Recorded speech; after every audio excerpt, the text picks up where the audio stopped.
आखिर builder N Kumar ji से ऐसी क्या खता हुई कि अथॉरिटीज़ उनके और उनके बिल्डिंग्स के पीछे हाथ धोकर पड़ गई है। हे बाबा, मैं तनीषा। कुछ दिनों पहले विधान भवन के सामने स्थित बिल्डिंग पूनम टावर के डिमोलिश की न्यूज़ वायरल हुई थी, जिसे रूमर बता दिया गया था। लेकिन आप मेरे पीछे देख सकते हैं पूनम चेंबर्स को, जिसे अनऑथोराइज्ड कंस्ट्रक्शन कह दिया गया है और उनकी शॉप्स को तोड़ना शुरू कर दिया गया है। लेकिन सोचने वाली बात यह है कि इतने सालों पुरानी बिल्डिंग अचानक से अनऑथोराइज्ड या इलीगल कैसे हो गई, और अगर ये कंस्ट्रक्शन अनऑथोराइज्ड या इलीगल था तो अभी तक एनएमसी किसका वेट कर रही थी। बिल्डर एन कुमार के एम्प्लॉइज़ का कहना है कि उनके रिक्वेस्टिंग लेटर भेजने के बाद भी एनएमसी उनके लिए नहीं रुकी।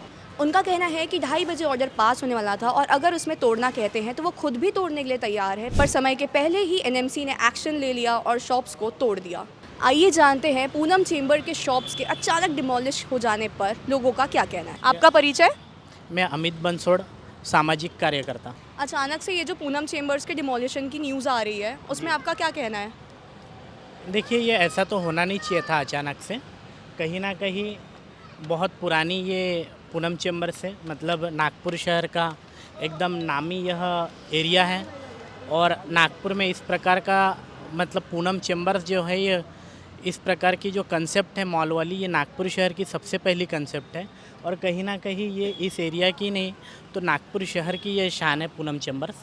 तो अचानक में ऐसा नहीं होना चाहिए था, और अगर हुआ है तो मतलब जिस समय ये बन रहा था या बना तभी इसको सैंक्शन नहीं मिलना चाहिए था, अगर इनलीगल था तो। अगर ये बिल्डिंग पहले ही बन चुकी है तो अभी इसे क्यों तोड़ा जा रहा है? हाँ, वही, अगर इसको तोड़ना ही था तो सैंक्शन नहीं देना चाहिए था। और कहीं ना कुछ इसमें बहुत बड़ा पॉलिटिक्स हो सकता है। यहाँ पे देखिए, ये बहुत बड़ा पूनम मॉल है, बहुत सारे लोगों को यहाँ पर एम्प्लॉयमेंट मिलता है। तो एकदम अचानक से ऐसा हो जाना, ये बिल्कुल भी अनकॉन्स्टिट्यूशनल इसको हम बोल सकते हैं। हालांकि कुछ दुकानों पर 1 दिन का स्टे भी लगा दिया गया है, पर सवाल ये बनता है कि इन दुकानदारों को भरपाई कौन करेगा, बिल्डर या एनएमसी?